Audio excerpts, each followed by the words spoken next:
Welcome back मेरे प्रिय विद्यार्थियों। आज हम लोग मैग्नेटिज्म का ही यानी चुंबक का ही अगला पार्ट पढ़ने वाले हैं। एक नए चैप्टर के रूप में पढ़ेंगे इसको। अगर आप हेडिंग डालना चाहते हैं तो हेडिंग डाल दीजिए, पृथ्वी का चुंबकत्व तथा चुंबकीय पदार्थ। और एक बात सुनो, जिससे वीडियो देखते हो आप लोग ना, तो लाइक तो कर ही लिया करो, कम से कम सब्सक्राइब तो कर ही चुके होंगे, मुझे पता है। लाइक करने में पता नहीं क्यों कंजूसी कर रहे हैं। वीडियो देखें, लाइक जरूर करें, ठीक है। अच्छा, दूसरी बात, अब ये चैप्टर स्टार्ट कर रहे हैं, इसमें सबसे पहला जो पॉइंट हम डिस्कस करेंगे वो हम बार मैग्नेट यानी कि छड़ चुंबक के बारे में बात करने वाले हैं। छड़ चुंबक के चुंबकीय व्यवहार, चुंबकीय बल रेखाएं या चुंबकीय क्षेत्र रेखाएं, फिर सोलेनॉइड का चुंबकीय व्यवहार, ये चीजें सीखने वाले हैं। तो चलिए हेडिंग डालें। चैप्टर का नाम तो डाल ही दिया आपने, इसकी फर्स्ट हेडिंग डालो, छड़ चुंबक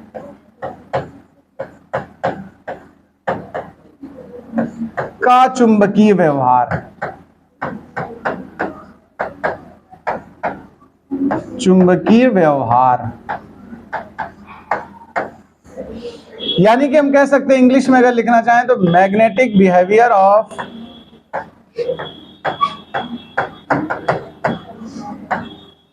बार मैग्नेट। आप समझना जरा बार मैग्नेट होता कैसा है। मैं पहले एक बार आपको बार मैग्नेट दिखा देते हैं।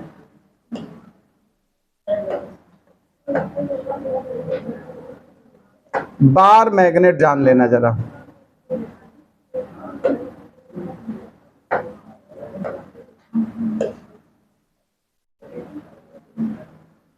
जितने लोगों ने देखा है बड़ी अच्छी बात है, नहीं देखा तो आज देख लो। आज के बाद हमसे ना कहना कि सर हमने देखा नहीं। इस तरह से ये हार्ड आयरन का बना होता है। किसका बना होता है? हार्ड माने फौलाद। इसको क्या बोलते हैं? फौलाद शब्द सुना है? लोग कहते हैं इरादा फौलादी है हमारा। फौलाद मतलब समझना हार्ड आयरन, पका हुआ लोहा। जो कच्चा लोहा होता है ना, ध्यान रखना, सरिया वगैरह जो बनती है कच्चे लोहे की होती है। किसकी होती है? सरिया को काटने के लिए छेनी पर्याप्त है कि नहीं? सरिया काटने वाले छेनी पे हथौड़ा मार के काट देते सरिया के नहीं? बताओ, एक झटके में काट देते हैं। आरी छेनी हथौड़े जो ये बनते हैं, ये किससे बनते हैं? हार्ड आयरन से। काहे से? उसी को फौलाद कहते हैं। क्या कहते हैं? ध्यान रखना, स्टील क्या है? हार्ड आयरन है, फौलाद है। लोहे को लोहा काटता है, लेकिन लोहे की क्वालिटी में अंतर होता है। यानी छोटी मछली को बड़ी मछली खा जाती है। कहावत को ये नहीं कहना चाहिए कि मछली को मछली खाती, गलत है। छोटी मछली को बड़ी मछली खा जाती है, ये असलियत है। छोटी वाली खा जाए बड़ी वाली को, देखें हम। तो यहां पर ये जो बनाए जाते हैं चुंबक, जितने भी आपके बाजा वगैरह रेडियो वगैरह में देखना चुंबक लगे होते हैं, डोरबेल में चुंबक होता है, ये सब हार्ड आयरन के बनते हैं, ठीक है। जिनमें लगातार बिजली आई जाती है, ध्यान रखिएगा, उससे चुंबक बनते हैं, वो सॉफ्ट आयरन होते हैं। देखो, चुंबक की भी दो कैटेगरी हैं। एक होता है परमानेंट चुंबक, एक होता है अस्थायी यानी टेम्परेरी चुंबक। परमानेंट चुंबक स्टील का बनता है, यानी हार्ड आयरन का बनता है, फौलाद का बनता है। जो अस्थायी चुंबक होते हैं वो सॉफ्ट आयरन के बनते हैं। अस्थायी माने जिनको जब तक धारा बहे तब तक चुंबक है, धारा बहना बंद है तो उनका चुंबक का गुण खत्म हो जाता है। तो पहली लाइन में हम यही कहेंगे। अब आप बनाना चाहो तो छड़ चुंबक बना भी सकते हो, लेकिन कोई जरूरत नहीं है। आप पहली लाइन में इसका परिचय लिखिए। छड़ चुंबक बनाने के लिए, छड़ चुंबक बनाने के लिए फौलाद, ब्रैकेट में लिख देना, हार्ड आयरन का प्रयोग करते हैं।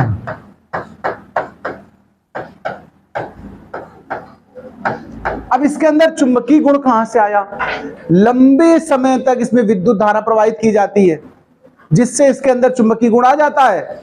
और चूंकि हार्ड है, एक बार चुंबकीय गुण आ गया तो बना रहता है। ध्यान रखना, कुछ लोगों का जब मन बदलना होता है तो लंबे समय तक उनको उकसाते रहो, फिर उनका मन बदल जाता परमानेंट। और कुछ लोगों का जब तक उकसाओगे तब तक तो मन बदलेगा, फिर धीरे से वापस आ जाएंगे अपनी जगह, कहीं छोड़ो यार। मतलब जैसे कभी जोश में देखना बच्चे कहते अच्छा हम पढ़ेंगे, बहुत पढ़ेंगे, रात भर का पढ़े, 2-3 दिन पढ़े, 4 दिन पढ़े, फिर धीरे धीरे उनको महसूस होता है यार फालतू का काम है, हम न पढ़ पाएंगे, छोड़ो अच्छा, पढ़ाई बंद, या मतलब उतनी मेहनत कम कर लेते। और कुछ लोग एक बार जुटते हैं तो फिर वो सांस नहीं लेते जब तक कि अपना गोल अचीव नहीं कर लेते हैं। तो ये हार्ड आयरन है, यानी फौलादी इरादा है। इरादा इसलिए नहीं कहा जाता, इरादा कैसा होना चाहिए, फौलादी, यानी एक बार अगर बदला है तो फिर बदले रहो, लगातार पढ़ते रहो। इरादा कच्चे लोहे जैसा नहीं हो कि आज बदल दिया, 2 दिन ठीक है और फिर उसके बाद फिर ढीले पड़ गए। तो इसमें लगातार विद्युत बहा करके या किसी बड़े चुंबक के साथ रख के भी इसमें चुंबकीय गुण लाया जा सकता है। ठीक है, तो इसमें लगातार विद्युत धारा प्रवाहित करके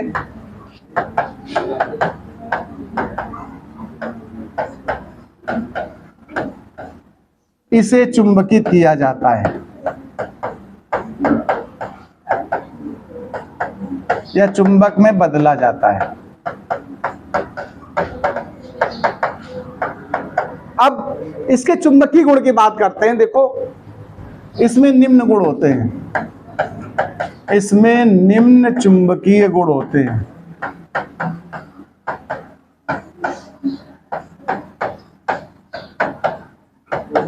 निम्न चुंबकीय गुण होते हैं। पहला सुनो, अगर छड़ चुंबक को बीचों बीच में बांध करके ऐसे टांगो तो हमेशा कैसा ठहरेगा पता है, उत्तर दक्षिण दिशा में ठहरेगा। भले तुम घुमा के पूरा पश्चिम कर दो फिर वो घूम जाएगा उत्तर दक्षिण दिशा। इससे पता चलता है कि इसके अंदर चुंबकीय गुण है। तो लिख दीजिएगा, जब इसे गुरुत्व केंद्र से बांधकर, जब इसे गुरुत्व केंद्र से बांधकर स्वतंत्रता पूर्वक लटकाया जाता है, स्वतंत्रता पूर्वक लटकाया जाता है, तो यह सदैव उत्तर दक्षिण दिशा में ठहरता है, उत्तर दक्षिण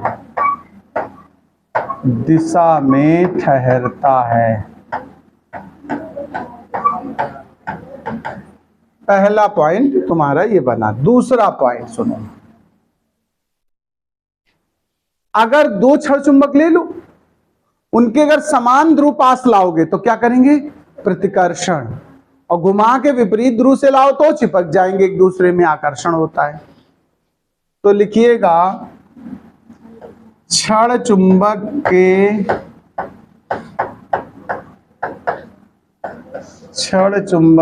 समान ध्रुव प्रतिकर्षण, समान ध्रुव प्रतिकर्षण तथा असमान या विपरीत ध्रुव लिख दो, तथा विपरीत ध्रुव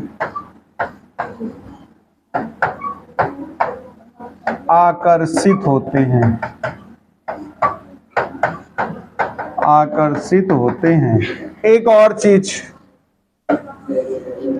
अगर तुम छड़ चुंबक को टुकड़ा टुकड़ा कर दो, क्या कर दो, मान लो इतना लंबा सा था, इसके 4 टुकड़े कर दो, तो चारों टुकड़े नए चुंबक हो जाएंगे। यानी तुम्हारे पास कितने चुंबक हो गए, 4।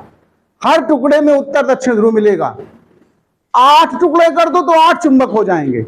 यानी जितना तोड़ते जाओगे बिल्कुल पीस के एकदम बुरादा बना दो, एक एक कण अलग कर दो, उस कण में भी 2 ध्रुव होंगे, उत्तर और दक्षिण।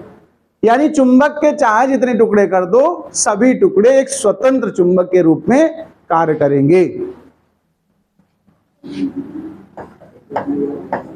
चुंबक के सभी टुकड़े चुंबक के सभी टुकड़े नए चुंबक का कार्य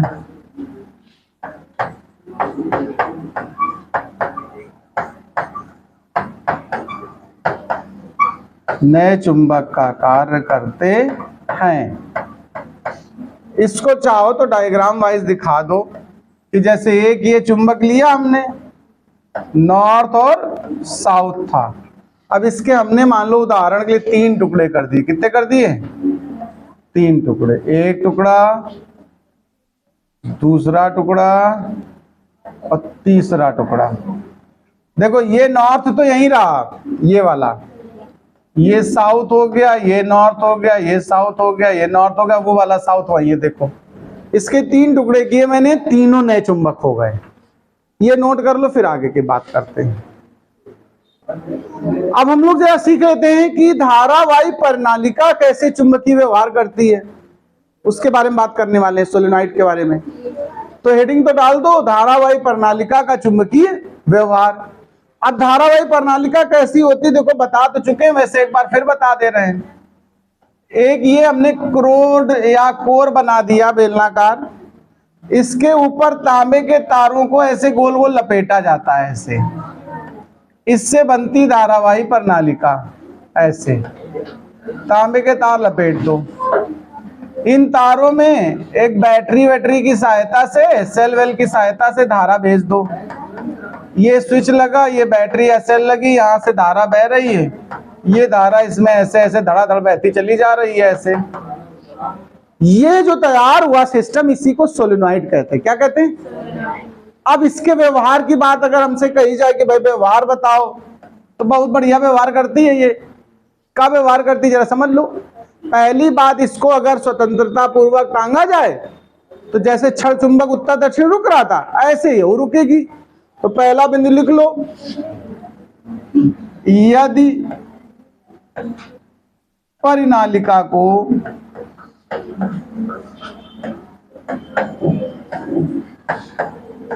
स्वतंत्रता पूर्वक लटकाएं, स्वतंत्रता पूर्वक लटकाएं, तो यह क्षण चुंबक की भांति, क्षण चुंबक की भांति उत्तर दक्षिण ठहरती है, उत्तर दक्षिण ठहरती है।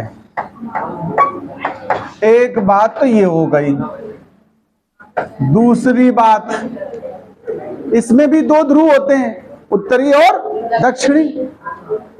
वो कैसे पता करते पता है? एक नियम होता है एनएस रूल। क्या होता है?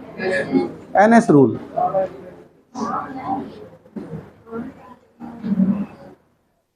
एक बार हमने सुना था कहीं कि 4 महिलाएं अगर इकट्ठे हो जाएं तो शांति नहीं रह सकती है, और अगर 8 हो जाएं तो बड़ी अशांति, और अगर 24-25 महिलाएं हो जाए तब तो बिल्कुल घोर मतलब शोरगुल मचेगा, बाजार समझ लो। तो ये लोग एकदम बिल्कुल जो है बाजार में बैठी जैसे, हर 4 महिलाओं का गुट बना है।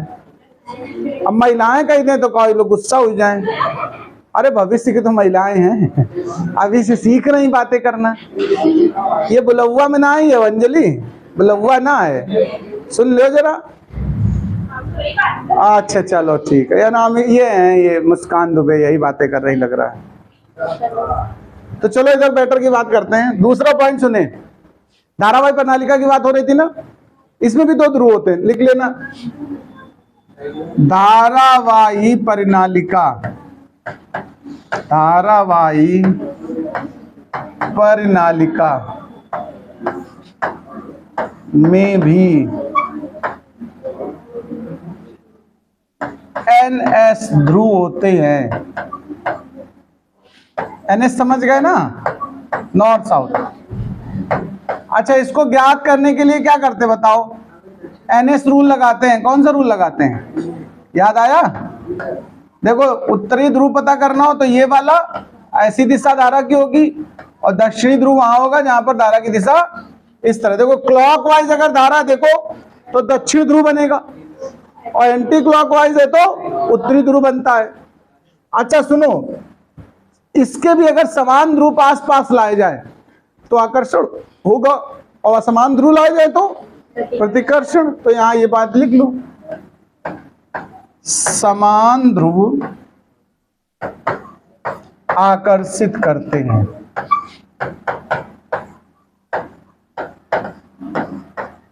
असमान ध्रुव प्रतिकर्षित करते हैं, प्रतिकर्षित करते हैं। ठीक है, इतना नोट करो, फिर आगे की बात करते हैं। चित्र देखिए, अब हम चुंबकीय आघूर्ण की बात कर रहे हैं। चुंबकीय आघूर्ण जैसे विद्युत आघूर्ण था, याद है, वैद्युत द्विध्रुव आघूर्ण, पहले उसी की बात करते, बाद में इसकी बात करेंगे। वैद्युत द्विध्रुव आघूर्ण में याद करो, एक माइनस होता था, एक प्लस होता था, याद है, बीच की दूरी 2l होती थी। एक कोई आवेश लेते तो बीच की दूरी का गुणनफल करते थे, इसी को बोलते थे वैद्युत द्विध्रुव आघूर्ण, याद है। ऐसा ही बिल्कुल चुंबक में होता है। चुंबक में भी दो आघूर्ण होते, दो ध्रुव होते, देखो नॉर्थ और साउथ। अगर इसकी तीव्रता को m मान लिया जाए, देखो एक को उत्तरी m और एक को दक्षिणी m, मैग्नेटिज्म जैसे वहां Q होता है ऐसे यहां m होता है, और बीच की दूरी को 2l मान ले, देखो तो m और जो 2l का गुणनफल है इसे हम क्या कहेंगे, चुंबकीय आघूर्ण। m क्या है जरा ये देखना, स्मॉल वाला m, इसको बोलते हैं चुंबक का सामर्थ्य। क्या बोलते हैं, चुंबकीय सामर्थ्य, यानी चुंबकीय सामर्थ्य तथा दोनों ध्रुवों के बीच की दूरी या चुंबक की लंबाई का गुणनफल चुंबकीय द्विध्रुव आघूर्ण कहलाएगा। लिखिए परिभाषा, चुंबकीय सामर्थ्य तथा चुंबकीय सामर्थ्य तथा चुंबक की लंबाई के गुणनफल को चुंबकीय आघूर्ण कहते हैं, चुंबकीय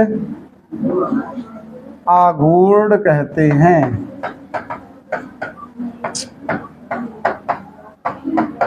सूत्र लिख लो ये वाला, m बराबर small m into 2l। Note करो इसको। देखिए कुछ फॉर्मूले ऐसे हम बताने वाले हैं अब जो डायरेक्ट यूज होंगे, वो विद्युत क्षेत्र से मिलते जुलते हैं। यानी डाल दो विद्युत क्षेत्र तथा चुंबकीय क्षेत्र में समानता वाले सूत्र, हेडिंग डालो विद्युत क्षेत्र तथा चुंबकीय क्षेत्र में समानता वाले सूत्र।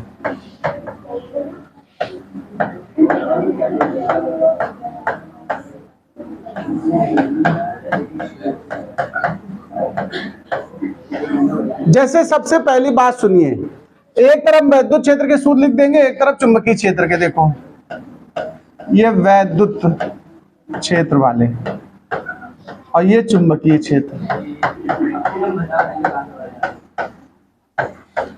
अब सुन लो थोड़ा सा, जैसे वैद्युत क्षेत्र में जो E होता है वो चुंबकीय क्षेत्र में क्या होता है, B। पढ़ाया कि नहीं पढ़ाया। जो वैद्युत क्षेत्र में P होता है वो चुंबकीय क्षेत्र में M होता है, ये नाम याद रखना। वैद्युत क्षेत्र में जो कांस्टेंट होता है 1/4 पाई एप्सिलॉन नॉट, वो कांस्टेंट यहां होता है म्यू नॉट अपान 4 पाई। ये समानता है, मतलब तुलना एक तरह से करा रहे हैं जिससे तुम्हें आसान रहेगी चीजें याद करने में। अब जैसे P बराबर यहां होता था Q इंटू 2L, तो यहां M बराबर क्या होगा, स्मॉल m इंटू 2L। अभी सिखाया, इसको वैद्युत आघूर्ण या चुंबकीय आघूर्ण कहेंगे। अच्छा, यहां पर एक टाउ बराबर होता था PE साइन थीटा, याद आ रहा है। तो यहां टाउ बराबर क्या होता है, बिना साइन थीटा। या इसी का दूसरा नाम सुन लो, M B sine theta. PE से मिलता जुलता, देखो पी की जगह एम और ई की जगह बी। अच्छा, द्विध्रुव को घुमाने में किया गया कार्य, द्विध्रुव को घुमाने में किया गया कार्य, घुमाने में कार्य, तुम्हें याद होगा कार्य का सूत्र W बराबर p E bracket 1 minus cos theta पढ़ाया था। तो यहाँ ये वैद्युत द्विध्रुव के लिए था। अगर ये चुंबकीय द्विध्रुव के लिए बनाना चाहे तो P की जगह क्या होगा M और E की जगह B। तो सूत्र क्या बना, देखो MB 1 माइनस कॉस थीटा। ऐसे द्विध्रुव में संचित स्थितिज ऊर्जा अगर निकालनी हो, देखो द्विध्रुव की स्थितिज ऊर्जा, स्थितिज ऊर्जा, वो सूत्र होता था, याद करो, U थीटा बराबर माइनस पीई कॉस थीटा। ना याद हो भाई तो याद कर लेना ये सूत्र। तो यहां पर आ जाएगा U थीटा बराबर minus m B cos theta. अच्छा, वैद्युत द्विध्रुव के कारण वैद्युत क्षेत्र की तीव्रता के सूत्र याद हैं, अक्षीय स्थिति और निरक्षीय, या उसको हम बोलते थे अनुप्रस्थ स्थिति। तो पहले अक्षीय स्थिति में, किसमें, अक्षीय स्थिति में, अक्षीय स्थिति में अगर E का सूत्र पूछूं मैं आपसे तो ये तुम्हें याद होगा 1/2p अपान। तो यहां पर अगर यही B के लिए बनाना हो तो म्यू नॉट अपान 4 आएगा। क्या आएगा, देखो भाई कांस्टेंट देखो, और 2p की जगह क्या आ जाएगा, 2m अपान आर क्यूब।